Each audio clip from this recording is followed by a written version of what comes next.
Let's begin this with the presidential elections court sitting in the nation's capital, where President Bola Tinubu has called up his first witness, Senator Bamidele Opeyemi, to testify in his defense against the Labour Party's petition. His counsel also tendered 18 certified true copies of documents in his defense. Part of the documents tendered by the president through his counsel proves that Peter Obi has a case of double nomination. According to the counsel, Mr. Obi purportedly resigned his membership from the People's Democratic Party on the 26th of May to join the Labour Party on the 27th of May 2022. The Labour Party, he adds that the Labour Party then conducted its presidential primary election on the 30th of May 2022, which produced him as candidate. According to the President's Counsel, by virtue of Section 77, subsection 3 of the Electoral Act, the Labour Party was mandated to have submitted its comprehensive register of members to INEC 30 days before its presidential primary, which implies that the register of members must have been submitted to INEC on or before 30th of April. He also noted that at the 30th of April, 2022, Mr. Obi was still a member of the PDP and his name was not in the register of members submitted by the Labour Party to INEC.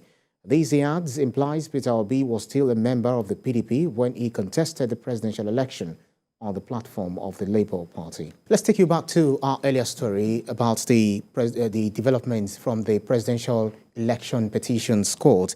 Our correspondent reported just sent to us that President Tinubu and APC closed their case in Labour Party's petition, and then the courts has directed parties to file their final written addresses as a date for adoption will be communicated to them.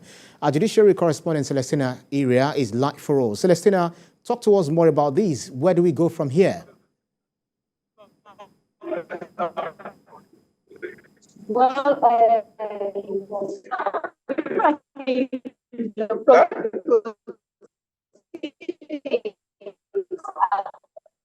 election petitions court.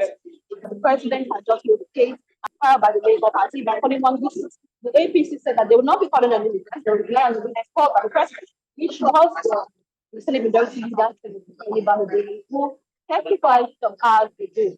So far, so good, the APC and the president, they tendered evidence before the court, which they want the court to rely on to determine the case.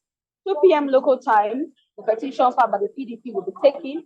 Yesterday, the APC opened their defense in that petition alongside the president. Although they did not call any witness yesterday, they only tendered evidence. So today, they will be calling the witness in the PDP's petition. So far, so good. Judgment is expected on or before September 16th.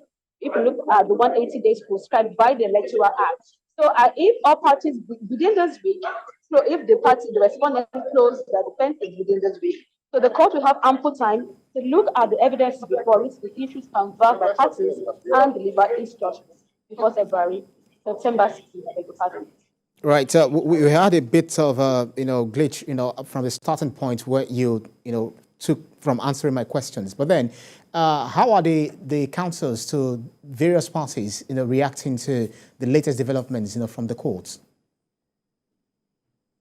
Well, the counsel to the president told us off camera that there's no need for them to call many witnesses if one witness can identify the evidences and give credence to it. So they have tendered various evidences which the court has admitted as exhibits.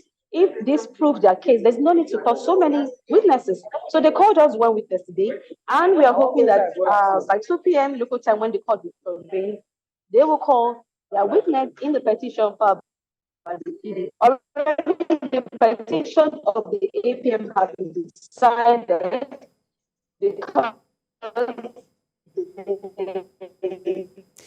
Well, TVC's judiciary correspondent Celestina Ira live for us there from the presidential election petitions court. Thank you so much for the update so far. Keep close tabs on these for us.